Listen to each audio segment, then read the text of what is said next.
angelic choir sings. I can almost hear their voices ring. I pledge allegiance.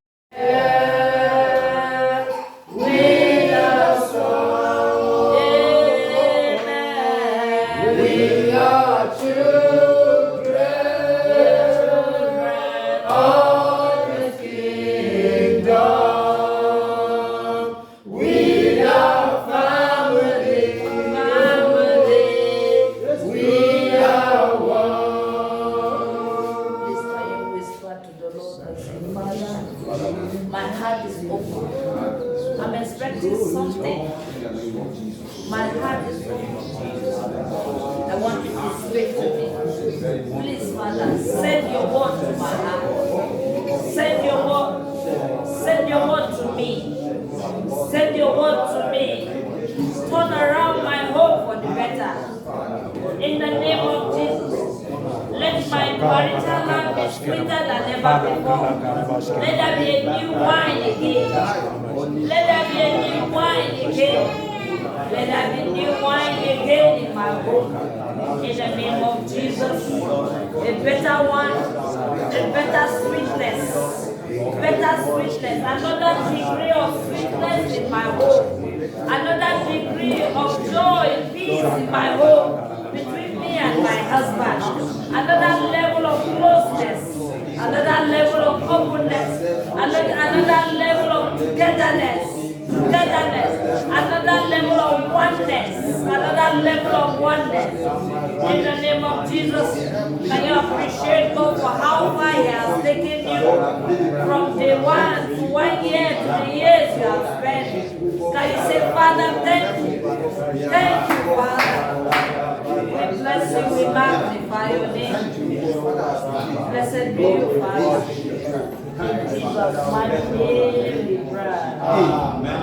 Father, we thank you because you are here. You brought us into your banqueting hall. Your banner over us is love. Lord, may we feed to our satisfaction. Amen. The eyes of our understanding be enlightened. Amen. Let there be revelation of your word today. Amen. In the name of Jesus. Amen. You send my word to me. Amen. And everyone that is standing here, let our word come. Amen. Individually, personally, in the name of Jesus. Amen. Lord, like you did in the time of the disciples on their road to Emmaus. They traveled with you for miles, but they didn't understand who you were. Until when they came back, the Bible says that the Lord opened their understanding and they begin to understand the scripture. May our understanding be opened. Amen. In the name of Jesus. Amen. Open our understanding. Amen. Now we will understand the scripture and whatever the scripture has said concerning our marriages. Amen. In the name of Jesus. Amen. Lord, as you gave new wine in the Cana of Galilee, let there be new wine today. Amen. Let there be new wine again today. Amen. In the name of Jesus. Amen. For those that have been enjoying other wine, let there be a better wine. Amen. In the name of Jesus. Amen. Thank you, Father. I receive grace to rightly divide your word. Amen. Holy Spirit, you will use me. Amen. Glorify your name. Amen. In Jesus' name we pray. Amen. Amen. Be seated. Hallelujah. Amen. Once again, we thank God for this great privilege. We want to appreciate our Father in the Lord. I'm so happy He's here. Even though sometimes, you know, when your leader is here and you are the one to bring the word, you know, it takes the Holy Spirit to really help you to flow. I pray that the Holy Spirit will help me to flow in the name of Jesus. Amen. By the blessings of God, now we are here to say, I'm so bold to tell you that by the grace of God, some of the examples we will be giving time that He is here. They are not something that you just cajole one another. There are things that God has helped us. Hallelujah. Amen. God has helped us for the past 16 years. 15 years. Hallelujah. Amen. Now, if it were not true, you know, if there is only one that is there, you know, you can say everything, right? But now the two of us are here. Hallelujah. Hallelujah. And I'm happy in my spirit to tell you that 16. I'm happy in my spirit to tell you that God has helped us. Truly, God has helped us. When I say God has helped us, indeed God has helped us. And this God that has helped us, I know He's the one helping you. Yes. And He will not leave us. Amen. In the name of Jesus. Amen. Until every man present his wife before Jesus on the last day. Not only your wife, as you are holding your wife like the day you held her in her hand to the altar. No, after the marriage, mostly they say hold your wife, right? As you held her hands on that wedding day, that is my prayer, that you will hold the hands of your wife, and your children will be following behind as you present your families to Jesus on the last day, in the name of Jesus. Hallelujah. Now, we are going to be looking at the topic, God honor marriage. God honor marriage. God honor marriage. Hallelujah. And let's turn our Bibles as we go to the book of Hebrews, chapter 13. God Himself honor marriage. Hebrews chapter 13, verse 4. Hebrews chapter 13, verse 4, I read. Give honor to marriage and remain faithful to one another in marriage. God will surely judge people who are immoral and those who commit adultery. 5. Don't love money. Be satisfied with what you have. For God has said, I will never fail you. I will never abandon you. So we can say with confidence, the Lord is my helper. So I will have no fear. What can mere people do to me? Hallelujah. Amen. Now let's go to Genesis chapter 1, verse 27. Genesis chapter 1, verse 27. So God created human beings in His own image. In the image of God, He created them. Male and female, He created them. Hallelujah. Amen. Let's look at verse 28. That's going to be our prayer. After the teaching, we'll have time to pray. And verse 28 says, Then God blessed them and said, Be fruitful and multiply, fill the earth and govern it, reign over the fish in the sea, the bird in the air, and all the animals that crawl along the ground. Then God said, Look, I have given you every seed-bearing plant throughout the earth and all the fruit trees for your food. Hallelujah. Amen. Hallelujah. Now, I want us to briefly look at the definition.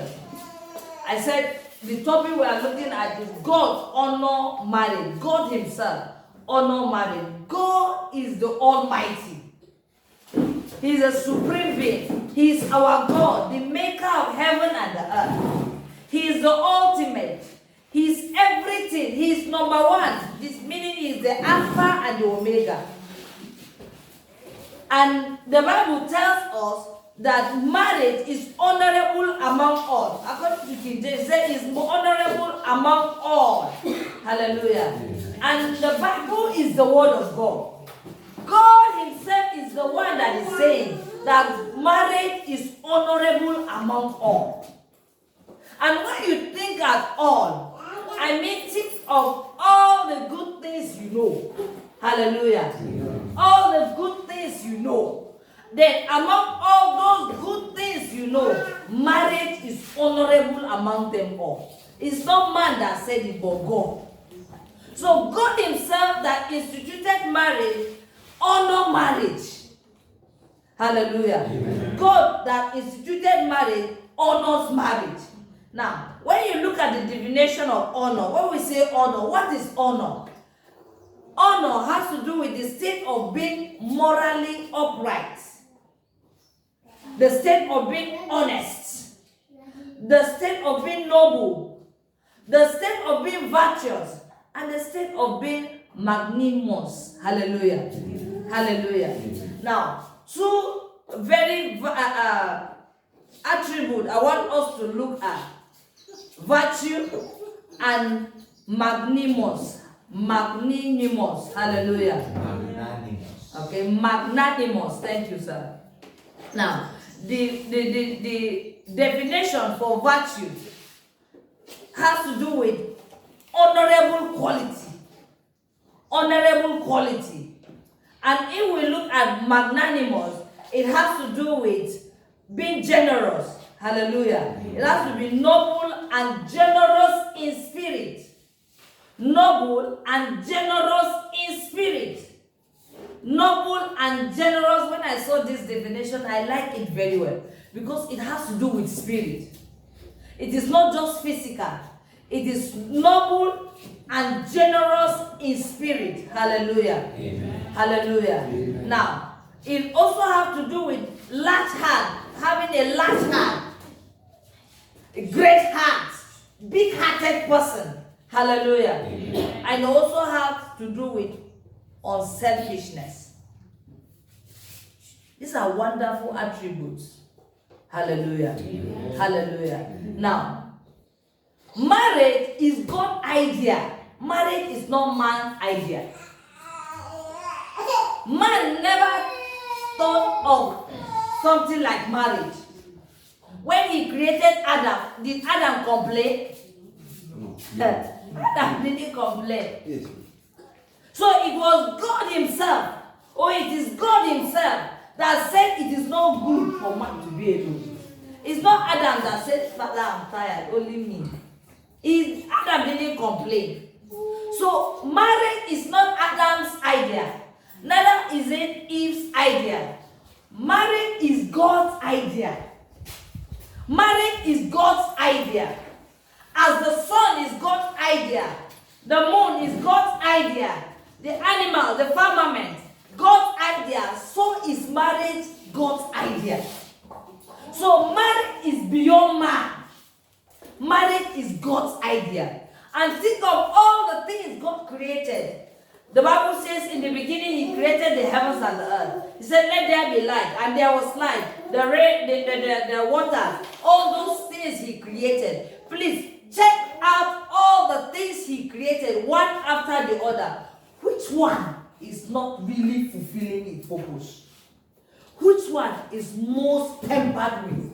Have you ever seen a day whereby sun didn't give it light?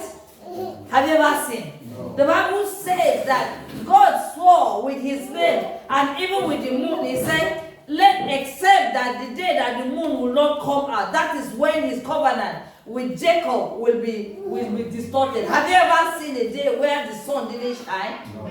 Hallelujah. What about during rainy season?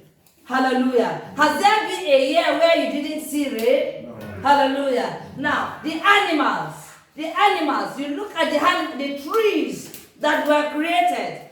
Virtually all the things God created for these six days, and the seventh day he rested. Every one of them is fulfilling his purpose.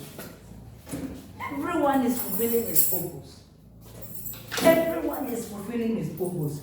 In the book of Genesis chapter 1 verse 27 where we read, the Bible says, and God made them male and female.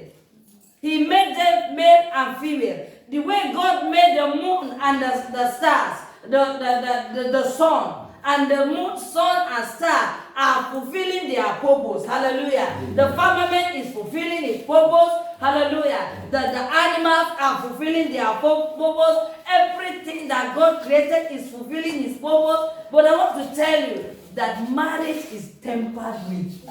Most marriages are sick. I am praying in my spirit that you personally make up your mind and say, Father, my family, my marriage will fulfill your purpose. Amen. As the sun, the moon is fulfilling its purpose. As the firmament is fulfilling its purpose. The animals are fulfilling their purpose. Lord, I choose to fulfill your purpose in my home. Amen. So shall it be in the name of Jesus. Amen. Now, marriage is not just between you and your wife. Hallelujah. Like I said, it's God's idea. I want to tell you that if somebody creates a thing or produce something, he will make sure that thing succeeds. And if he commits that thing in the hands of somebody, he will not leave the person alone. That person will make sure he is there watching to see that thing succeed. Hallelujah. Since marriage is the idea of God, yes, God brought man and woman together. I want to tell you that God didn't just bring you and your husband together and left you alone. He's there in your marriage. He's there. He's watching. He's there, giving all the necessary support, whatever he needs to do to make sure that your home succeeds. Hallelujah. Amen. I want you to know that God is committed in your home. God is committed in making your home. Since the day you came together as husband and wife, he has never left you. He is there every day, and that is why you are still together. That is why you are still together. Even if you are here and you are not together with your husband, I want to tell you that God is still committed in your home. He's still committed in your home. He's still committed in seeing your home fulfilling its purpose. Amen. Because God is a purposeful God. He desires to see his purpose come to pass. And I pray that God will help us to see that every day in our lives in the name of Jesus. So I said marriage is not just for the two of you. God is with you. And I want to illustrate it with a triangle. Hallelujah. A triangle is a three-shaded shape. Or is a three-shaped figure. Hallelujah. This is a triangle. And now I want to see your home as God is here.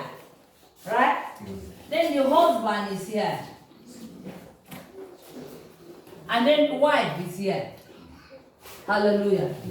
Now, before you can have a triangle, they are connected shape, plane that are connected to one another to give you a triangle.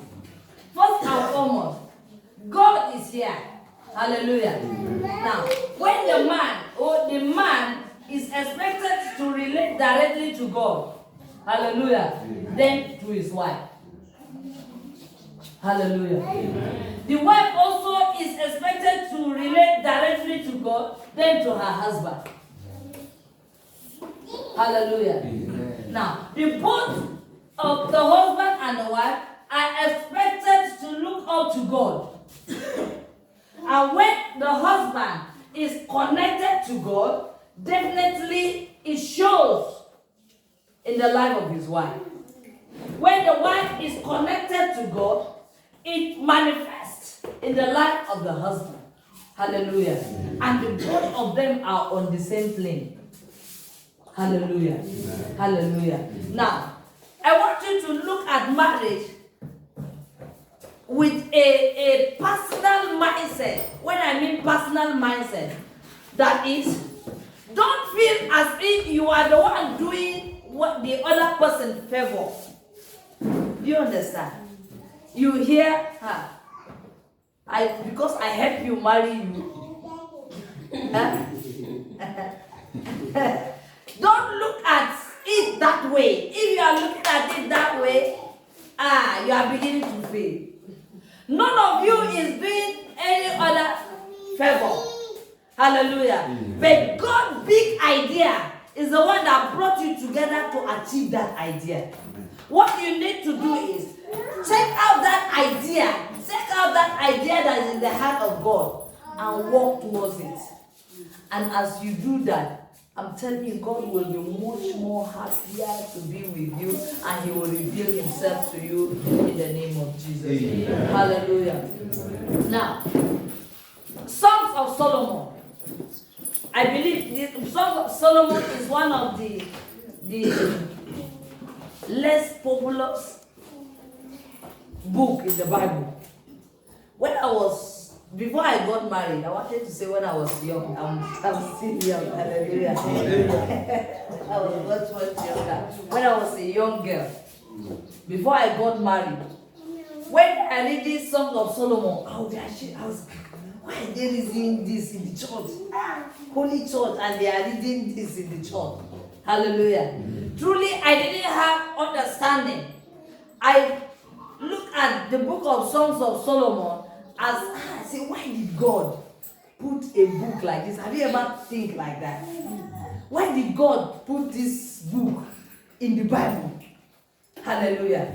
Now, when we are quoting, the first card that Daddy gave me, he quoted Songs of Solomon. I will never forget it. Bless me at the seed in your heart. For love is as strong as blood. Is it there? That was where he quoted. I said, glory be to God. With how God has helped Daddy, and he has been a holy man for a long time. I said, this holy brother can quote this one. Then I know that this is not a child's play. I cherish that card so much. I cherish that card so much more than how you think. Hallelujah. Now, to tell you that that book is not just there for nothing.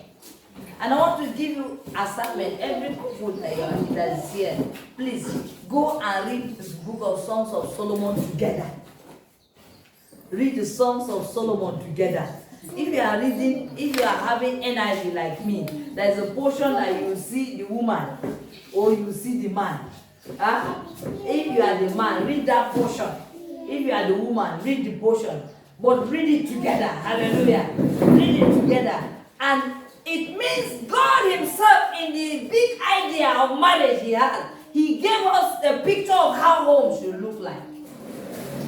How couples should relate to one another. The book of Songs of Solomon illustrates a lot of it. Hallelujah. Then we need to go back to that book and read it very well. And I believe God will open our eyes and we will see wonderful things in the name of Jesus. Amen. Now let's go to the book of 1 Peter chapter 3 verse 1 to 7. 1 Peter chapter 3. Now, I told us marriage is not man-made idea, it's God's idea. Now, this is the plan of God or the desire of God for every marriage. In the book of 1 Peter chapter 3, 1 Peter chapter 3, we'll look at verse 1 to 7. I read, in the same way, you wives must accept the authority of your husband. When they say must is an authoritative statement. It's something that should be done, irrespective of who you are. So long you accept him as your husband, the Bible says that you must accept the authority of your husband. Then, even if some refuse to obey the good news, your goodly life will speak to them without any word. They will be won over by observing your pure and reverent life. It is the desire of God that a woman should submit to her husband. It is a desire of God that a woman should submit to her husband. But I want you to have this understanding that the submission has a cloud. It has a code. Yes, the Bible says in all things, but it's referring to a godly home, a godly family, and that is why the song we sang, we are heirs of the kingdom, right? We are family, we are one. We are talking about godly and Christian home. Because a child of God that relates with God will not ask his wife to do what is evil. Whoever that is related to God as a wife will not ask her husband to do what is evil. So, and the Bible is saying that wives should submit to their husband. She submit to her husband. And it is must. In this version, it says must accept the authority of your husband. Then even if some are not believers, they are not sound in the word of God. They are not sound in the knowledge of the word of God. By the reason of your character, by the reason of your life, you win them to God. Hallelujah. Hallelujah. Now, verse 3 says, don't be concerned about the outward beauty of fancy hairstyle, except expensive jewelry or beautiful clothes. You should clothe yourself instead with the beauty that comes from within. The beauty that comes from within. Women, listen, to be very honest with you, there are women that you see outside and you feel, this one is not looking beautiful. But men mostly don't look at only the facial beauty, they look at the character. The character, the inner beauty. The inner beauty. The inner beauty. But it is quite unfortunate. Most of the times we pay more attention in the physical beauty. We can plait our hair for 3 days. Hallelujah. We can wear expensive clothes. Design your face. But we forget the inner beauty. Hallelujah. The Bible told us in the Bible, in the book of Genesis, in the story of Rachel and Leah, the Bible says that Leah was not that attractive, she was not that beautiful. But when you look at her character, she had a good character. Hallelujah. Hallelujah. So, the two is good, but I want to encourage you, place more attention in the inner beauty. The inner beauty can sustain the outer beauty. Hallelujah. Now, my father, where he works in the department of photography. So there was a time he had a contract of producing almanac for graduation for a lady. And then they brought the picture. After when he finished the project, he took it to the lady and he went with the picture and he was looking for this lady. Please, I'm looking for this lady. He will show the picture. Finally, he was able to get the girl. When he came back, he told us this. He said, never you pick a husband or wife from picture. Do you understand? He said, never you choose to pick a wife or husband from a picture. I would say, what happened? He said, you see this beautiful almanac? When I saw the girl face to face, I almost said she's not one. Hallelujah. Now, when you go to studio to snap, what do? You make up here, you do this. Thank God for the technology now. Technology can add some beauty. But I want to tell you that no matter how beautiful you look in the outside, if the inside is rotten, if the inside is not correct, to be honest with you, it has cancelled the beauty.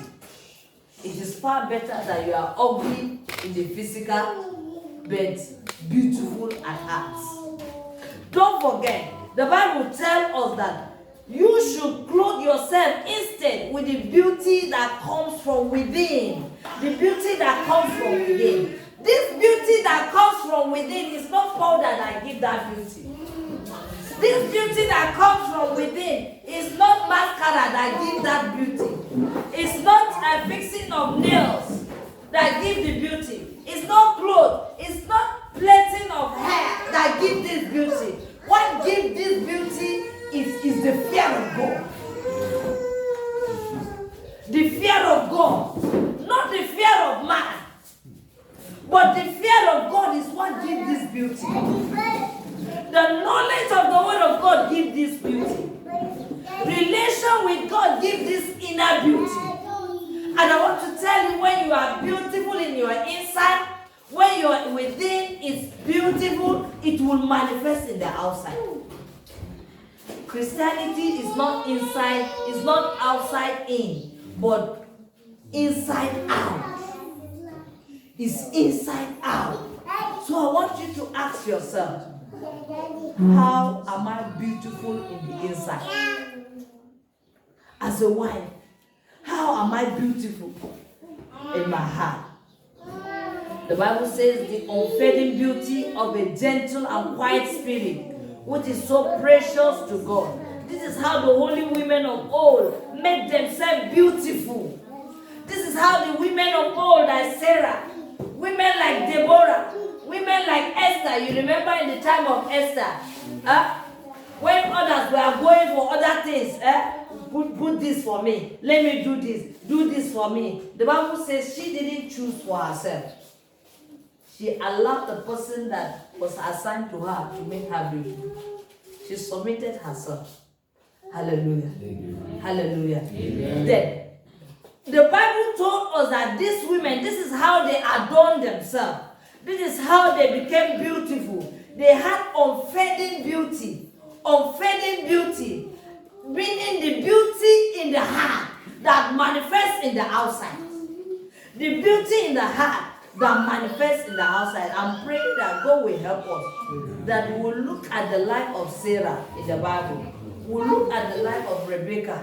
We'll look at the life of Esther. We'll look at the life of Deborah. People like Abigail. And we will desire to live like this woman. We are not told that this is how they adorn themselves, but the virtue, their character was what the Bible portrayed for all of us to see. For Abigail, we saw that she was a responsible woman, a woman that could stand for her family, a woman that has good words in her mouth, a woman that could quench fire with her tongue, a woman that will stand in the gap for her nation.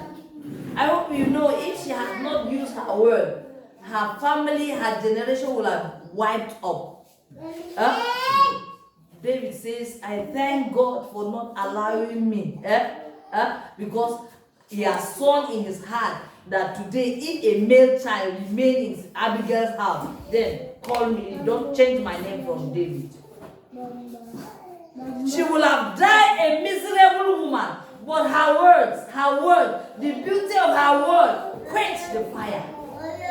And today we are hearing about her. And she became an honorable widow. And her widowhood was just brief. Hallelujah. God gave her a king as a husband. Hallelujah. Now, check out the life of this kind of women and pattern your life after them. The Bible says they trusted God and accepted the authority of their husbands.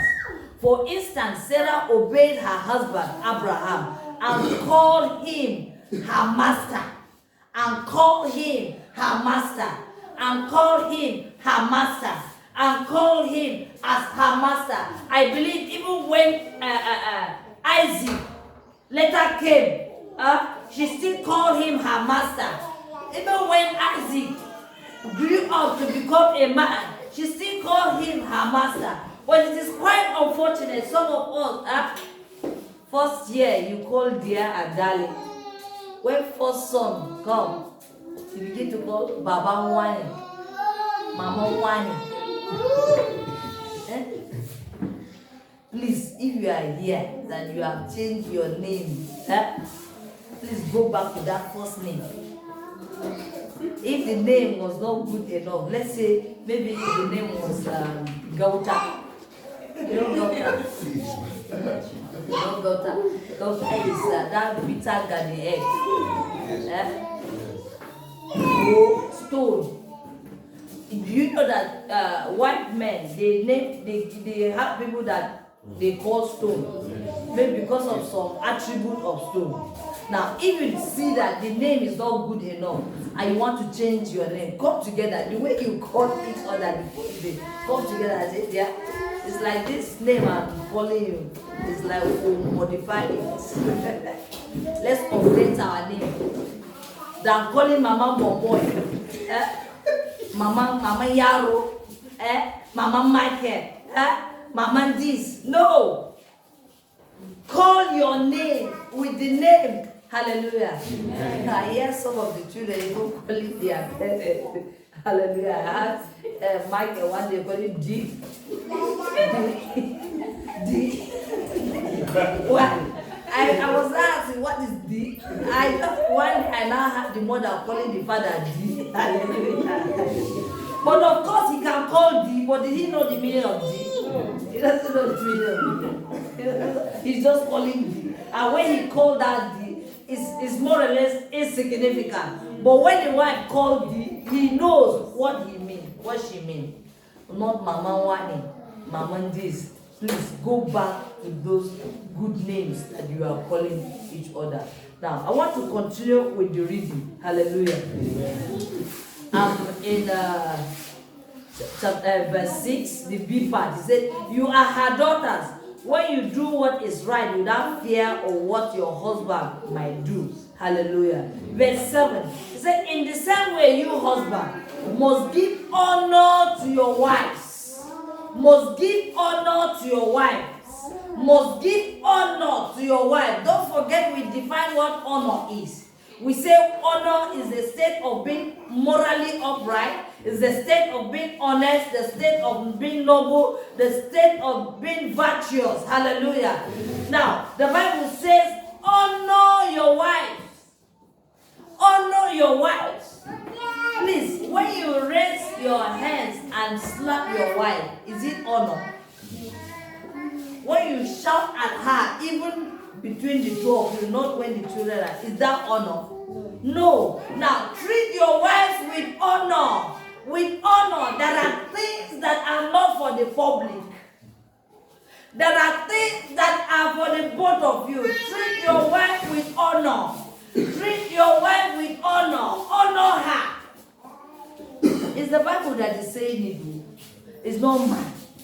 And that is why there are things we actually need to learn from the white men. I hope you know. A white man wants to show his wife love. He's one driving. But before he enters the car, he will go open the door for the wife. The wife will enter. He will shut the door. And he will open his own, enter, and start driving. Hallelujah. Amen. But some of us, what do we do? I hope you know, for a man to dress is very easy. Most of the times, man, because he is to wear his trousers, put on his shirt, and then there he goes. But mostly you don't use car. But I hope you know it's not that easy to tie gele. Huh? So most times when you are done, the next thing you hear, bah, bah.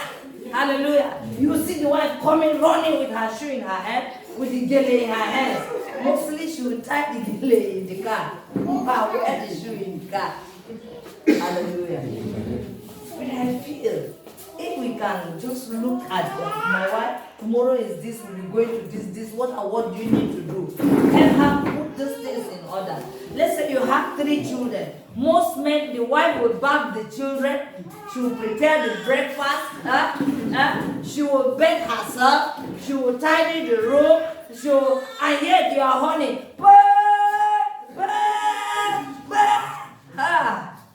The Bible says, treat your wives with honor. With honor. Even if you cannot help her with the house chores, there's a way, my dear, have you put this in order? Okay, you know tomorrow by so time, there's a way that, please, you need to wake up much more early so that you can be able to meet up. Okay, let me do this for you. You just go ahead, do this. But most of the time, you prepare the breakfast.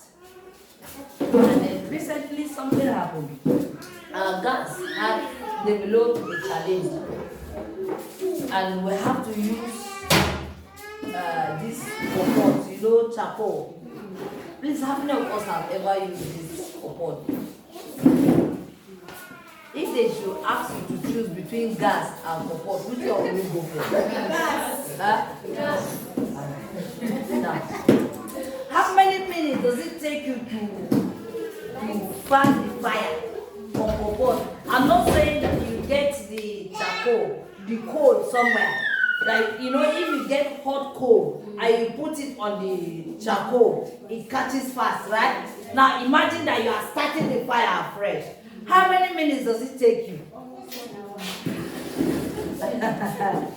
I experienced it, and inside my heart I was saying, Father, you will intervene for us. Hallelujah. Now, some of the men don't really understand what women go through. For that kopot to catch and to get hot water, what she must have gone through. To be honest with you, if it were like gas, I hope you know, if you are heating water on the gas, 10 minutes is okay for you. You have a good hot water. But that 10 minutes, in fact, you are gathering your hands together and make sure the match is there. You are gathering, you almost finish one box of matches. And yet you are there. And she goes late. She did this. She do that. The Bible says, treat her with honor. Treat her with honor. How will your wife feel? Let's say she's finding that kopot and she's trying to put the fire. I call my wife, call. Hold this one. Hold this. And you help her do it. Say, do this. Let me go cover this one side for you. How do you think she will feel? She will feel okay. And then you will know that truly this thing. Hallelujah. No, sometimes I used to feel as we'll have a day where we'll swap work. In Lagos State, there was a time where the governor would just ask somebody to be the governor for one day. You remember those days? He will be a governor. Whatever he says, that's that. And sometimes I feel as we should just swap work. Let the men do the work of the women, and the women do the work of men. And I'm telling you, that time we will appreciate it all. I'm not telling you that men are not working. There was a time that they traveled. And when they came to see him, they would refer them to me. There were some cases that when I hear, I say, God, is this what this man is passing through? And even for not having your own time is enough. And truly that time I had a better perspective on how to pray for him and how to understand with him. Now, because I tested it and I knew how it feels. Hallelujah. Amen. And I knew when he is there, this is exactly what he's facing. And if he's there, will I be there expecting that I want to have my husband close by me and be talking, darling, darling, darling? Will I have that thought? When he's busy there, that even you forget yourself. There was a day when one of daddy's birthday, I told him, today we are going to celebrate your birthday, we'll go out. He said, okay. We prepared. Personally, I prepared.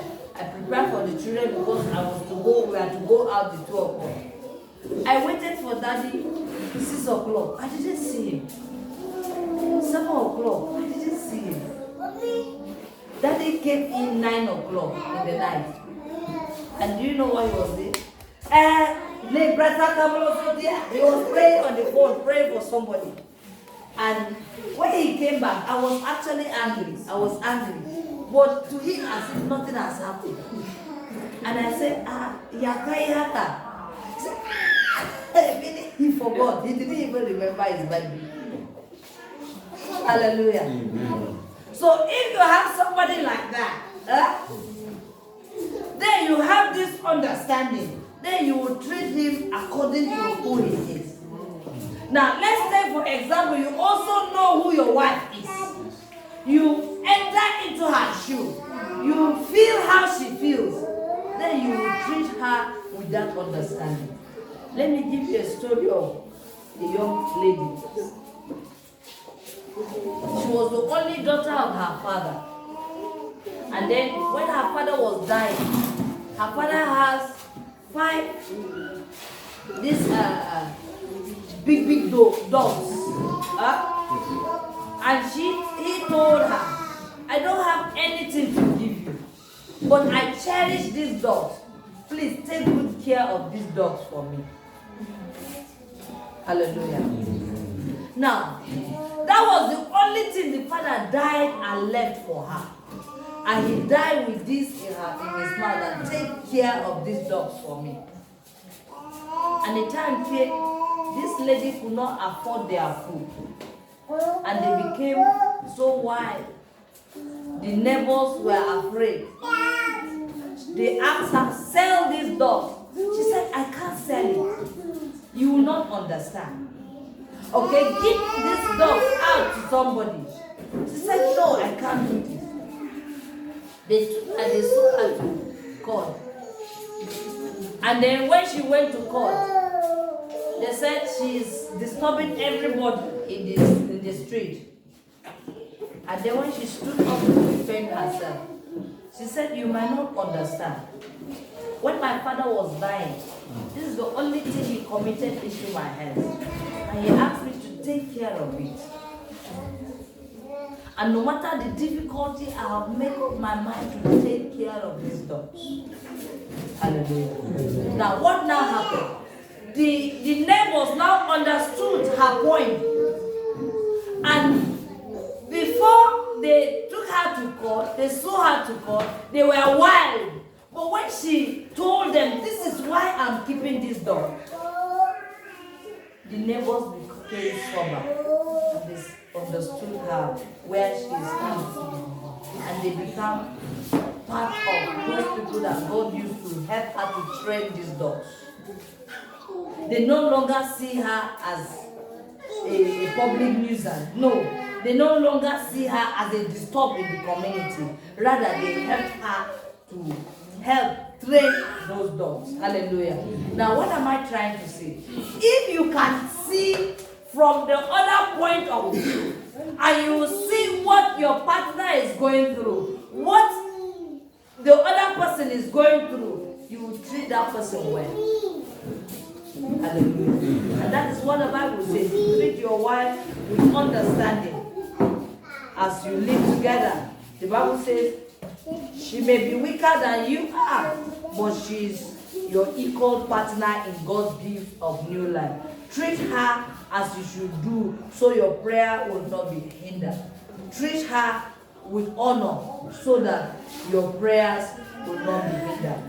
As we continue, I want you to just flash your mind back. I remember when the two of you were courting, when you were in courtship, when he used to come to your house, sometimes you visit him in his house. Huh? How does it look like? How was it? Can you just flash back and see when you met? The day she accepted you, the day she gave you the good answer that yes, I will marry, how did you feel? How was it? I'm sure it was glorious, it was wonderful, right? But the question is, what has gone wrong? What has happened? What has happened to that two lovers? What has gone wrong? What went wrong? I remember when we were courting, to be honest with you, you just desire to see each other. Huh? Among 100 men, you can quickly sight him. Even if they are 100, you quickly sight him. If they are 200, you can sight her. Among so many people. Huh? Hallelujah. You desire to see each other. You desire to hear from one another. Thank God for the era of telephone. But during our time, of course, there was GSM, but it was very expensive. I remember then, SIM card was over 30,000 naira, just SIM card. Hallelujah. So we communicate mostly with letter. There was nothing like night call. But thank God, technology have made it easier. Sometimes, for those of you that are in the era of maybe 5 years ago, you had that privilege. In fact, there were bonuses. Pastor Philip is not here. There are bonuses that you have in the night. use that bonus exclusively for communicating with your wife or your husband to be. Hallelujah. You don't remember that there is work the following day. You do all night, talking and talking and talking. You don't want to stop. But what has happened that you don't want to listen to each other now? Then you want to see each other as often as often. When he comes, you don't want him to leave. You don't want to leave. But what is happening now? What went wrong? Let's look at the book of Songs of Solomon.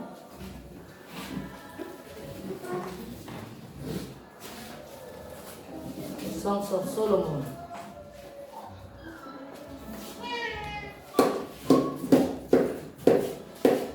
Hallelujah. Chapter 2, verse 15. The Bible says, catch all the foxes, those little foxes, before they ruin the vineyard of love. For the grapevine are blossoming. Is somebody with different version? Please read.